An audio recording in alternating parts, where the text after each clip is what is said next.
Muy buenas noches, bienvenidos a Punto Cero. Esta ha sido una semana con factores internacionales realmente lamentables.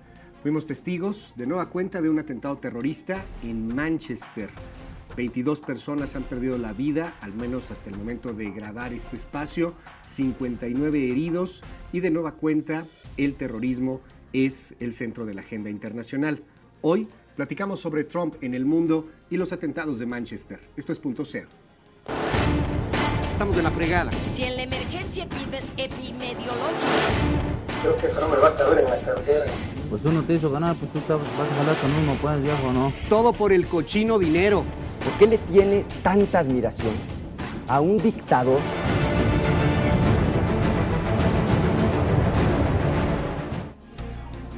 Seguimos en Punto Cero.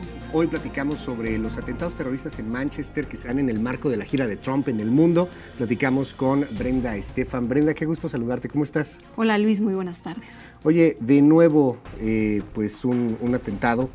Hablamos de 22 personas que pierden la vida en Gran Bretaña, en Manchester. Uno pensaría que habría seguridad, uno pensaría que esto podía prevenirse, pero pues no, estamos... Es muy difícil poder predecir este tipo de acontecimientos, Luis. Lo que vimos en Manchester es que la detonación de la bomba se dio afuera del recinto de conciertos. Hay quien pensaba que había sido al interior. No, ciertamente había controles de seguridad, como pero quien detonó la bomba, kamikaze, lo hizo en un pasillo que hay entre el recinto de conciertos y la estación de tren. Es muy difícil, con todas las policías, con todo el ejército, poder controlar esto, ¿no? Y se han vuelto cada vez más impredecibles estos ataques terroristas. ¿Cómo controlas el espacio público? ¿Cómo sigues a un número de sospechosos? Estábamos leyendo que de acuerdo a Scotland Yard, que es la inteligencia británica, para seguir a una persona que tienen como sospechoso ligado al terrorismo, necesitan 18 personas para seguirlo de tiempo completo, en lo que hace, en lo que escribe, a dónde se mueve, etcétera. ¿Cuántas personas necesitan destinar y cuántos van a seguir? Entonces, es realmente complejo. Lo que nos recuerda que no se trata nada más de lo que se conoce como el poder duro, que son policías y militares en la calle, que la estrategia tiene que tener una parte de poder blando, que tiene que ver más con la disuasión, con el convencimiento, con entender, Luis, las verdaderas causas, ¿no? ¿Cuál es la raíz de estos atentados? ¿Cuál es la raíz? Es una pregunta intensa, es una pregunta que ojalá se lleguen a formular en el G7, que ojalá lleguen las potencias a tener una propuesta de poder blando. Lo platicábamos, Brenda, en una semana en donde, bueno, antes nos decías que había semanas en donde no te invitábamos a los espacios y en esta semana todos los días hemos estado platicando contigo en MBS y acá en Punto Cero. Ha estado muy fuerte. A ver, lo decíamos, si no me equivoco, el martes, todavía no teníamos el nombre del terrorista, todavía no teníamos el perfil del terrorista, pero decíamos, seguramente está chavo, seguramente es británico, y de alguna zona marginada, a lo mejor es pobre, a lo mejor siente que tiene un futuro cancelado. Hablamos ya hoy que sabemos el perfil del terrorista de un chavo que tiene 22 años de edad.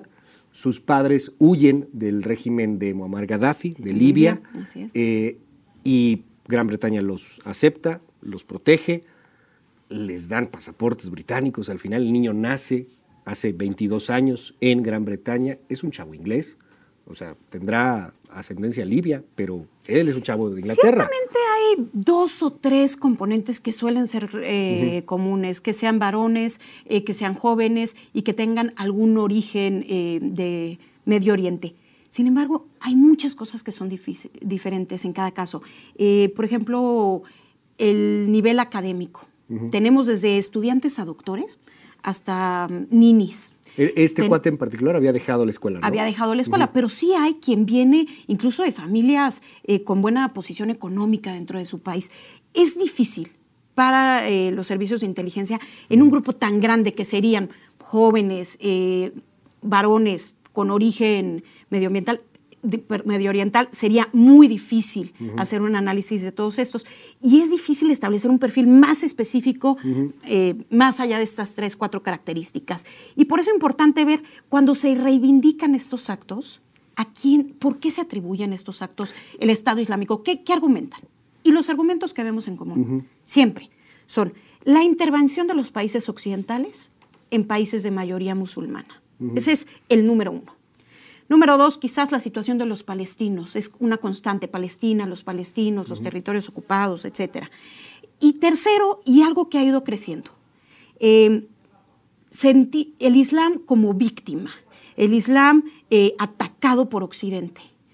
Esto es muy peligroso, Luis, porque se hace un círculo negativo. Es decir, en el mundo occidental tendemos a decir, otra vez fue un musulmán. Y entonces, claro que estos jóvenes musulmanes dicen, bueno, ¿pero por qué? Y quienes los están atizando, quienes los quieren reclutar para estas causas, utilizan ese discurso como elemento de convencimiento. Ellos atacan al Islam, ellos desdeñan al Islam, ellos critican al Islam. Entonces, les damos herramientas, esta radicalización de los dos lados, el discurso de extrema derecha, pues les da herramientas a ellos para generar mayor caldo de cultivo. Hay un elemento aquí que me llama la atención en los ataques y los autores de los mismos.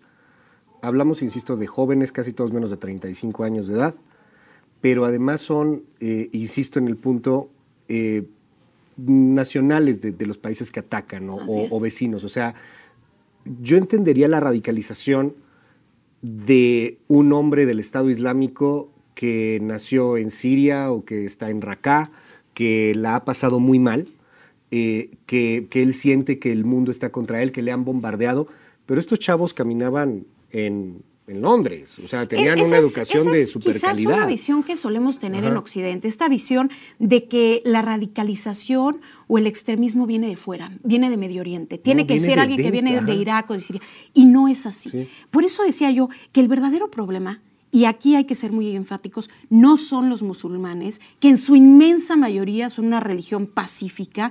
Hablamos de que es la segunda religión más grande del mundo. Casi uno de cada 4 personas en el mundo es musulmán. Sería ilógico pensar que todos los musulmanes son terroristas. Es que en México es difícil que lo entendamos porque en México hay una mayoría católica, cristiana. Si acaso en algunas zonas como la Ciudad de México comienzas desde hace mucho tiempo, pues hay una presencia judía importante, pero la presencia musulmana es pues, realmente nula, ¿no? Y es raro ver a alguien que sea otra religión. Solemos en México ponerlos todos en la misma canasta, decir los musulmanes.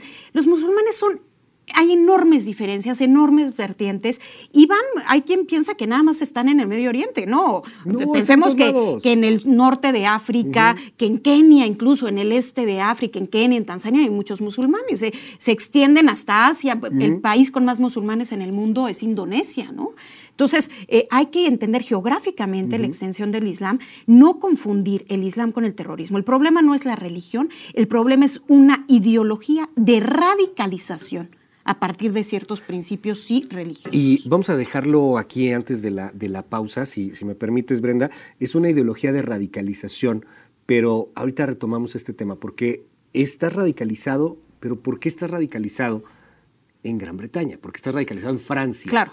O sea, insisto, yo entendería a alguien que esté bien enojado, que vive en Raqqa, ya me bombardearon, ya me mataron a mi mamá, pero a ver... Bueno, por ejemplo, este ejemplo de Manchester es un joven de Libia.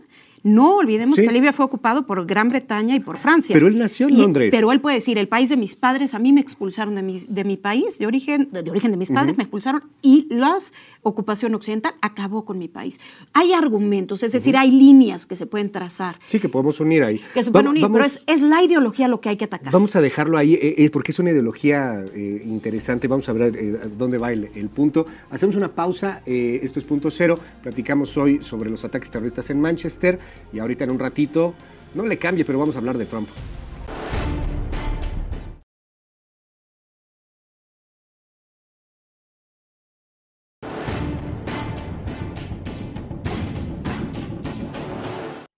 Seguimos en Punto Cero, platicamos sobre los atentados terroristas en Manchester y bueno, pues también el marco de estos atentados en la visita de Donald Trump.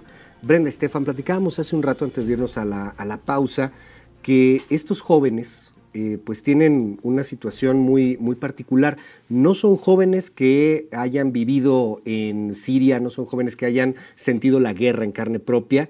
Sin embargo, pues tienen un gran odio contra algunas comunidades que pues uno pensaría de manera occidental. Les abrieron las puertas, les dijeron, ven, te vamos a dar educación, te vamos a proteger, y al final habría quien diga, son los malagradecidos. No lo incluso. habrán vivido en carne propia, pero sí sus padres. Estos jóvenes, sus padres les contaron de la ocupación de Gran Bretaña, de la ocupación de Francia. Pensemos, por ejemplo, en un joven de Argelia, que sus padres y abuelos vivieron la ocupación francesa, que además fue particularmente cruel, que las madres, las abuelas fueron víctimas de abusos sexuales, de robos. Y estos jóvenes saben esa historia y de alguna manera dicen, bueno, yo tuve que emigrar porque la ocupación occidental destruyó mi país. Ahora estoy en este país, en Francia, en Reino Unido, buscando mejores oportunidades, pero muchas veces no se sienten integrados. Se sienten hechos a un lado, se sienten denigrados por la misma sociedad, y eso genera cierta enojo que, sumado a, digamos, por ejemplo, este discurso de que todo el Islam es malo, es terrorista, pues va generando este enojo, ¿no? Y desde luego el Estado Islámico o las organizaciones terroristas, pues les dan un sentido de pertenencia, y una identidad y un sentido incluso de vida, o en este caso de muerte.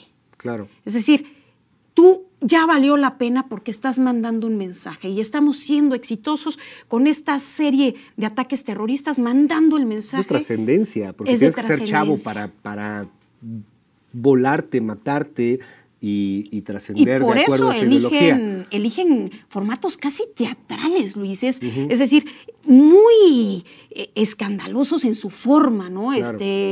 Vemos desde las decapitaciones del Estado Islámico hasta lo de Manchester, que verdaderamente es triste, con los niños, claro, en un concierto de jóvenes, ¿no? Sin embargo, cuando pasa en Raqqa, cuando pasa en territorio del Estado Islámico, es territorio del Estado Islámico. Y sí, es extremadamente teatral.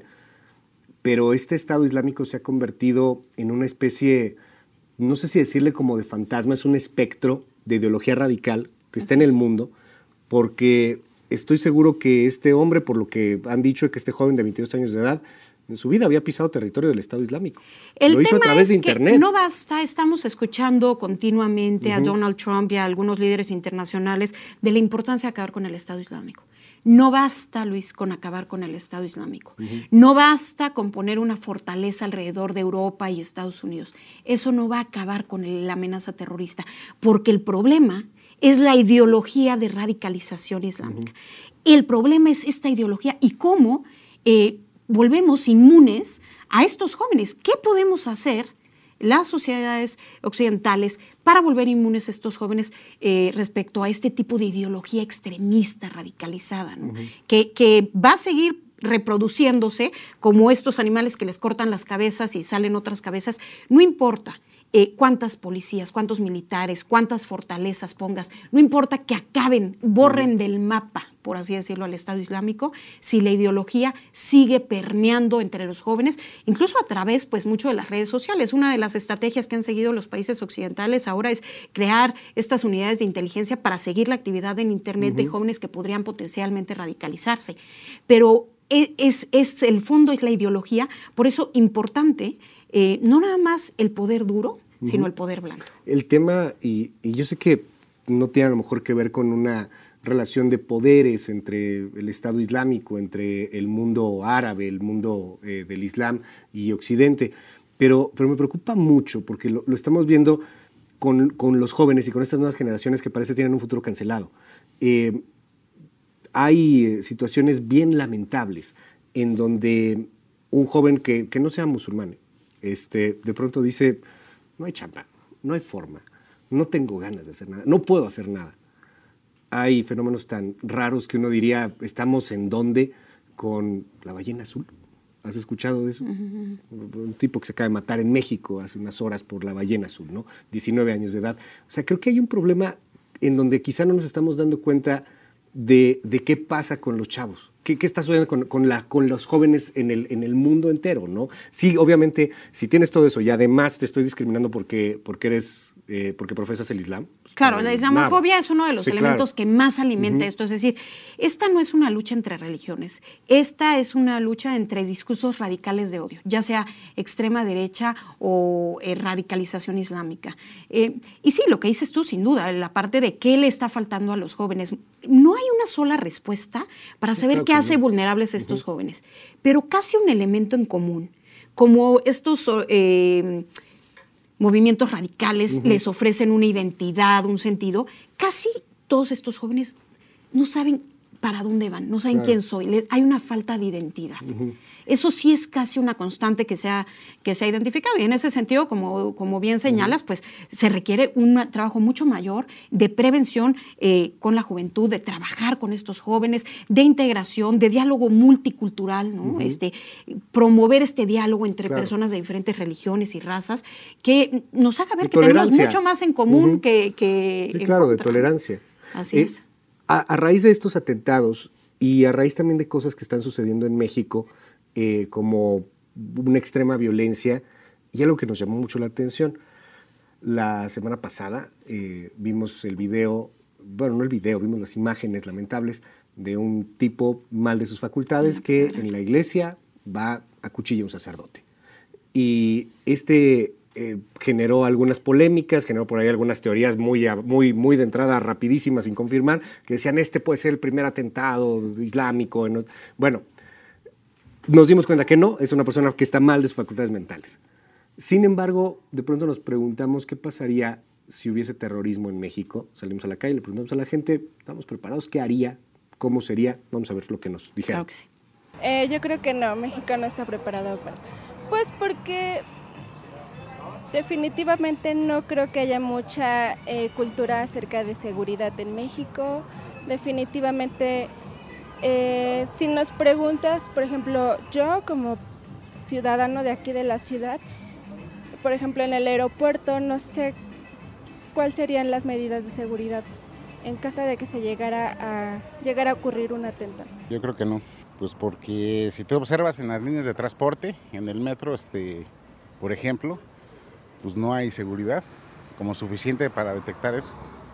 En la hora de que hubo lo de los primeros atentados, ves que pusieron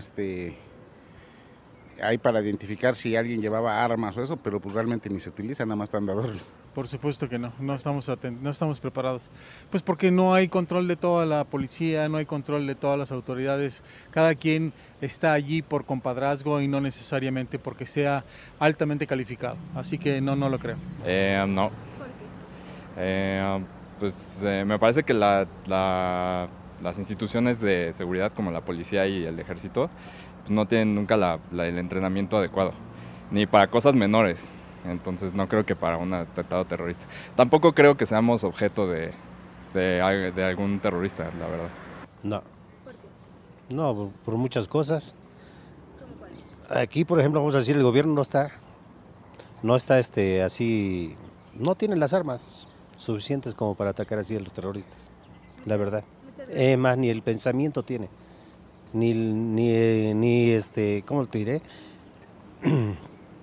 ni la acción de ver las cosas tiene, nada en absoluto. Bueno, ciertamente, y gracias a lo que sea, no se ha volado un edificio, no se ha volado un estadio, pero sí ha habido ciertos atentados que en el gobierno, si no me equivoco, en el de Calderón no quisieron llamarlos terroristas, aunque una parte del ejército sí lo hizo, con los coches bomba que explotaron en el norte del país, creo que 5 coches bomba, 6 por ahí. Entonces, bueno, algo ha pasado. México no, eso, ¿seríamos un riesgo terrorista? Los países que tienen mayor riesgo de los ataques terroristas son los famosos países de la coalición internacional, aquellos que de alguna manera han tenido una intervención militar en los países de mayoría musulmana. Okay. Esos son los que han sido objeto de mayor número de ataques terroristas. En esta versión, hay que decirlo, que no todo el terrorismo es islámico, como a veces se aventuran a decir algunos. En esta versión más reciente, digamos, del terrorismo ligado al yihadismo, al extremismo islámico. Y en ese sentido, no potencialmente, pero sí, lo que hemos dicho tú y yo en muchos programas, en esta parte de la psicología social donde se ve que algo es posible hacer, que un joven lo ha hecho en otro país y alguien lo ve en una pantalla, pues desde luego hay mayores posibilidades de que una persona en México diga, bueno, esto es una cosa que se puede hacer y desde luego se tiene que hacer en México un trabajo de prevención. Pregunta, desde tu perspectiva como internacionalista, ¿se está globalizando el terrorismo? Sin duda, sin duda. Pensemos que el mayor número de víctimas del terrorismo hoy en día son musulmanes. Más del 90% de las víctimas del terrorismo en el mundo son musulmanes. Nosotros solemos escuchar Londres, Berlín, Manchester, pero casi todas las semanas hay un atentado en Yemen, en Irak, en cualquier país del Medio Oriente también. Siria, en Jordania. Esto es común todo el tiempo. Entonces, sí, de alguna manera estamos escuchando en Filipinas, en el sur de Filipinas, hubo ataques la semana pasada, de hecho se instauró la ley marcial por parte del presidente Duterte. Es, desde luego, un fenómeno que está globalizado y de ahí la importancia de lo que estamos viendo en estos días. El G7, la OTAN, y los líderes internacionales poniendo al centro de la agenda el tema del terrorismo como que se enmarca en la visita de Trump. ¿Te parece? Vamos a una pausa y rápidamente platicamos sobre ese tema. Seguimos, esto es Punto Cero.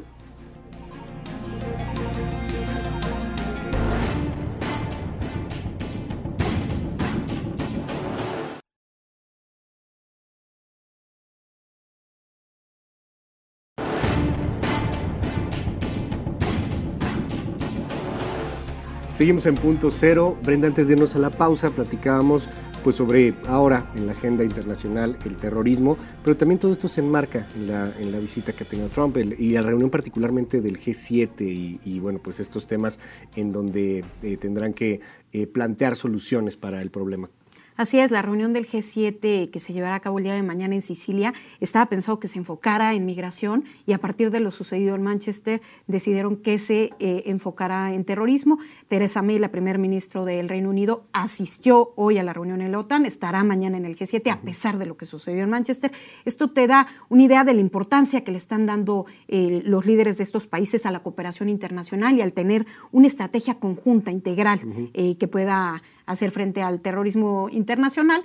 Y bueno, desde luego llama la atención el discurso de Donald Trump del fin de semana pasado, donde en Arabia Saudita hace una fuerte crítica a Irán, poniendo todo en términos muy maniqueos. Pues muy maniqueos, exacto, de ellos son los malos y nosotros son los buenos. Hay que recordar que el Estado Islámico es de inspiración sunita, es decir, igual que Arabia Saudita, el gran aliado de Estados Unidos, y que Irán es de inspiración o sigue la línea musulmana chiita.